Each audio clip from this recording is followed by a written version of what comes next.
नमस्कार, स्वागत है आपका इंडिया न्यूज बिजनेस पर और मैं हूं आपके साथ दीक्षा राठौर। आइए नजर डालते हैं आज की टॉप 10 खबरों की ओर। आज सोने और चांदी के दामों की बात करें तो आज घरेलू वायदा बाजार में सोने और चांदी का रेट बढ़ गया है। MCX पर सोने की कीमत 188 रुपए के उछाल के साथ 62,550 रुपए प्रति 10 ग्राम के भाव पर ट्रेड कर रही है।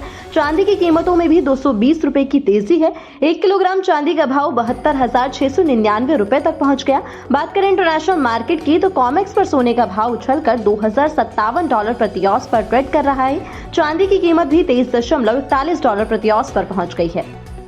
22 जनवरी यानी रामलला की प्राण प्रतिष्ठा के दिन सरकार ने सभी गवर्नमेंट ऑफिसेज, स्कूल्स और कॉलेजेस आदि में छुट्टी अनाउंस कर दी है। लेकिन आपको बता दें कि राजधानी दिल्ली के सभी थोक और रिटेल बाजार उस दिन खुले रहेंगे। इसके अलावा सभी मार्केट में खास प्रोग्राम भी रखा जाएगा। जी हां, confederation of trade and industry के मुताबिक सोमवार को छुट्टी हुई तो दिल्ली से बाहर लोग घूमने निकल सकते हैं। इसलिए उस दिन छुट्टी न करके बल्कि दिल्ली के व्यापारी 100 से ज्यादा बाजारों में 22 जनवरी को दिवाली मनाएंगे।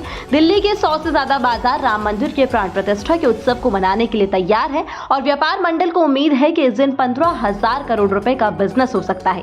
दिल्ली के मार्केट एसोसिएशन, जिनमें बड़े व्यापारी, उद्योगपति और संगठन इस उत्सव को धूमधाम से मनाने के लिए कोई कसर नहीं छोड़ना चाहते। साथ ही आपको बता दें कि CIAT ने कहा है कि 22 जनवरी को लगभग 50,000 करोड़ रुपए से ज्यादा का उस दिन बिजनेस हो सकता है।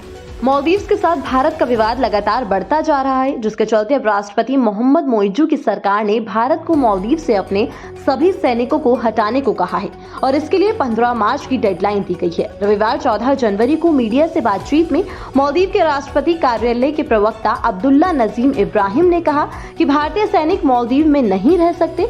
राष्ट्रपति मोइज्जू और उनकी सरकार की यही नीति है। बता दें कि पिछले साल नवंबर में भी राष्ट्रपति बनने के बाद मोइज्जू ने भारत से सैनिकों को हटाने की मांग की थी। साथ ही आपको बता दें कि मालदीव सरकार का ये बयान तब आया है जब एक दिन पहले ही राष्ट्रपति मोइज्जू चीन के दौरे से लौटे हैं।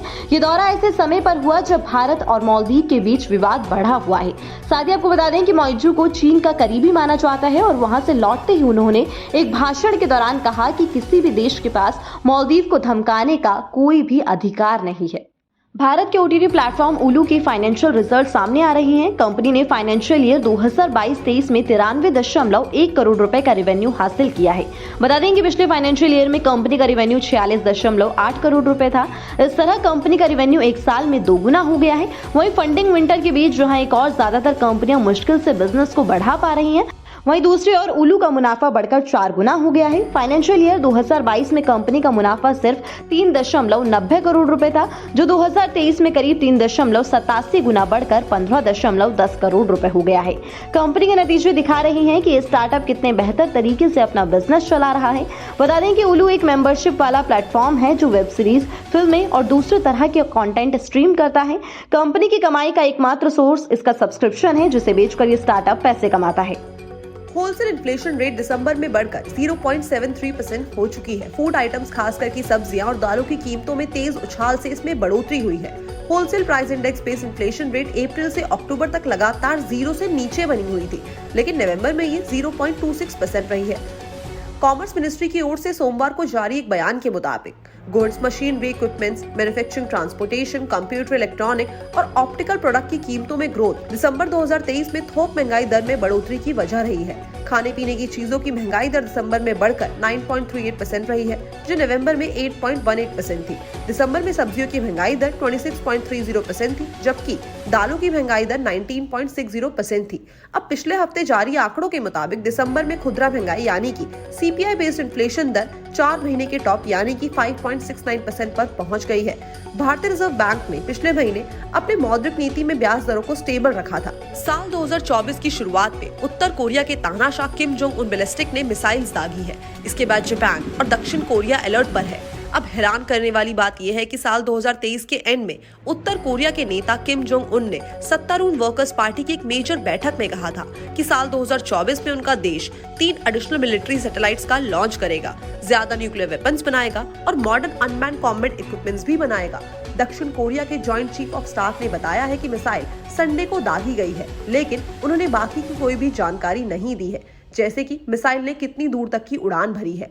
इससे कुछ दिन पहले उत्तर कोरिया ने दक्षिण कोरिया के साथ लगती अपनी समुद्री सीमा के पास कई गोले दागे थे, जिसके बाद दक्षिण कोरिया ने भी उसी एरिया में इस तरह का कदम उठाया था। बाइक मार्केट में रॉयल एनफील्ड की क्लासिक 350 को टक्कर देने के लिए जावा एसडी मोटरसाइकिल्स ने अपनी एक और खास और नई बाइक लॉन्च कर दी है। कंपनी ने जावा 350 को नए अवतार के साथ उतारा है। ये बाइक रॉयल एनफील्ड क्लासिक 350 को कड़ी टक्कर देगी। ये दोनों ही बाइक 350 सीसी सेगमेंट में आती है और साथ ही साथ जावा ने अपनी नई बाइक में कुछ नए खास फीचर्स दिए हैं। इसके अलावा कंपनी ने बाइक में अपडेटेड चेसिस, पार और टॉर्क को भी जारी किया है और इस बाइक को 3 नए कलर ऑप्शंस में निकाला है, यानी कि मरून, ब्लैक और मिस्टिक ऑरेंज कलर में ये बाइक मिलेगी। इस बाइक की शुरुआती कीमत 2,15,000 रुपए है। इस बाइक में 178 mm का ग्राउंड क्लियरेंस मिलता है। फ्रंट में 280 mm और रेयर में 240 mm के डिस्क ब्रेक भी दिए गए हैं। इसके अलावा बाइक में ड्यूल चैनल ABS दिया गया है और 334 सीसी का पेट्रोल इंजन भी है। ये इंजन 7000 RPM पर 16.6 किलोवाट की मैक्सिमम पावर जनरेट करता है और इसके साथ ही साथ 28.1 Nm का मैक्सिमम टॉर्क भी जनरेट करता है और इसके साथ ही साथ ट्विन एग्जॉस्ट भी शामिल है। बाइक टैक्सी स्टार्टअप रैपिडो ने फिस्कल ईयर 23 में 3 गुना ज्यादा रेवेन्यू ग्रोथ की है। इसी के साथ स्टार्टअप ने पिछले फिस्कल ईयर में लगभग 54% बढ़कर 675 करोड़ रुपीस का घाटा दर्ज किया था, जो फिस्कल ईयर 22 में 439 करोड़ रुपीस का था। अब पिछले फिस्कल ईयर में रैपिडो के बढ़ते घाटे के पीछे राइडर्स की लागत, IT और एम्प्लॉय बेनिफिट में बढ़ोतरी थी। राइडर्स को दिए जाने वाले इंसेंटिव और चार्ज पेड का योगदान ओवरऑल एक्सपेंडिचर का 44% था। ये लागत फिस्कल ईयर 23 में 517 करोड़ रुपए की थी, जो कि फिस्कल ईयर 22 में 214 करोड़ रुपए की थी। इस बीच ROC के पास रजिस्टर्ड फाइनेंशियल डिटेल के मुताबिक रैपिडो का रेवेन्यू फिस्कल ईयर 23 में 3 गुना बढ़कर 443 करोड़ रुपीस का हो गया है, जो कि फिस्कल ईयर 22 में 145 करोड़ रुपीस का था। पिछले महीने बाइक टैक्सी स्टार्टअप ने रैपिडो कैब्स के साथ एक इंट्रासिटी और सास बेस्ड मोबिलिटी सोल्यूशन लॉन्च करने के साथ कैब बिजनेस में एंट्री की घोषणा की है। बाइक टैक्सियों में 60% मार्केट शेयर के साथ स्टार्टअप ने रैपिडो कैब के साथ अपने फुटप्रिंट का एक्सपेंशन किया है।